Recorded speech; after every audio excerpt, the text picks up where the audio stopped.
So to get started on the figure painting, um, it's a little different than what we've done before.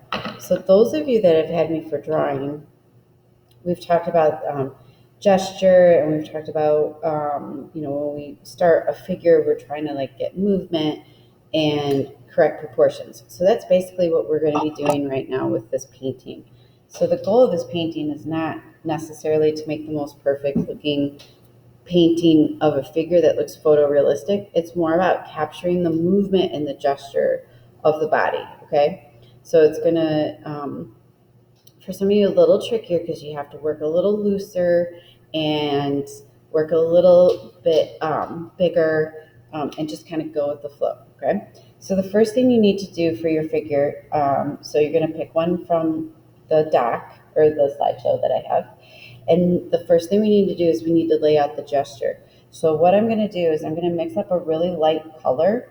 So just kind of think about like your color scheme and what do you want those undertones to be like. Is it going to be more pink undertones, or will it have more of like light brown, or going more neutrally? Do you want gray? Just something very faint. The other thing you're going to want to use is a little bit of this flow improver because it helps keep it transparent. Okay. All right, so if you want to use an easel, use one of these easels. You can use the big ones or the tabletop ones, doesn't matter. It just might help make your life a little easier for this. And the first thing I'm going to do is really lightly, I'm laying in where the head is going to be.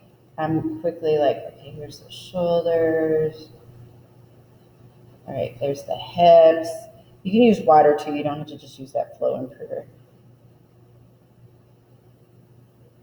I'm figuring out like where the arms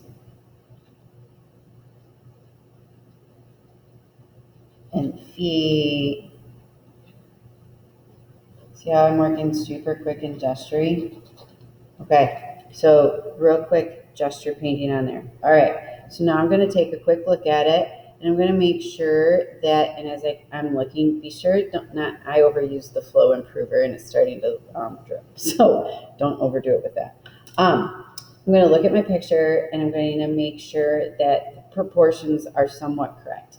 So if you recall from drawing, we've talked about like a head right here. If I'm measuring this head, I should be able to fit about 2.5 from chin to torso. So 1, 2, okay. I should be able to fit one head from elbow to wrist.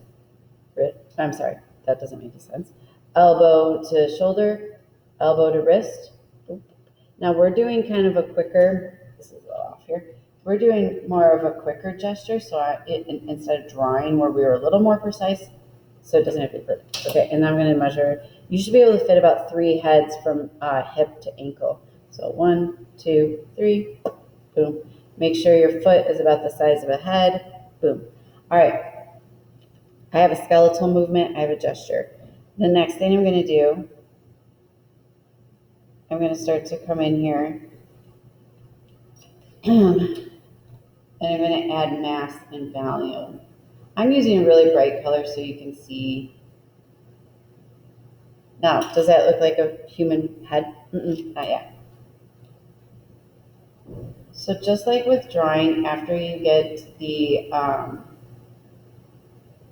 gesture movement in, the next thing you want to do is add mass, add volume. So you're going through and you're painting those spaces that your form is taking up.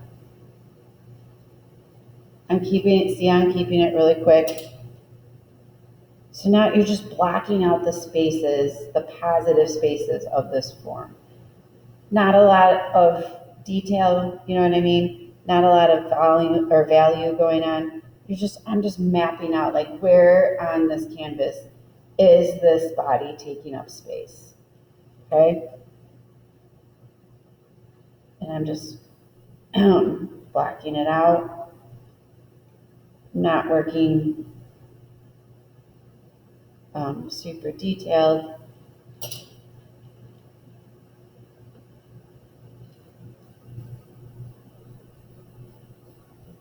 Okay, so I've mapped out my human, right? Okay. Now I'm going to go back in and make sure you're using your reference. Keep bebopping back to your reference. Now for this project, just like those of you that have had drawing, when we're doing something that is based on the figure, I'm not concerned about portrait. I'm not concerned about hands. So if you want to draw the face on your person, on your human, totally fine with me. If you want to keep it more vague and just more of the shape, that is totally fine as well. So if you can see up here, I'm just kind of going in. I'm drawing a line of symmetry. I'm not really drawing an actual human face, okay? I might lay in where some of the hair is taking place. Same, I'm just still taking up mass, taking up space. I'm going to go in here and I'm going to define things a little bit better. You can continue to increase your color palette as well. Like my color palette right now, because I only put 3 colors on my thing. But you can, you don't have to just stick with 3 colors. It's just, that's what I put on mine. See, I'm going in here now. Obviously, I'm working really quick because I'm doing a demo. So I will give you, I'll give you videos to look at in a second to see where my progress is. But see how I'm going in here now with a little bit of the red just because it was the darker value I had to kind of, okay, where are some darker value shades going in? All right, there. There. Okay, where are some highlights coming in? Okay, there. I'm working slow. I'm sorry, I'm working fast. Working fast. Miss Hawkins has a head of coffee. And I'm still just like now I'm just laying in darks and lights. Okay? This is the first step to getting that human painting, the human form painting. And then I'll upload a second video so you can see where to go after this.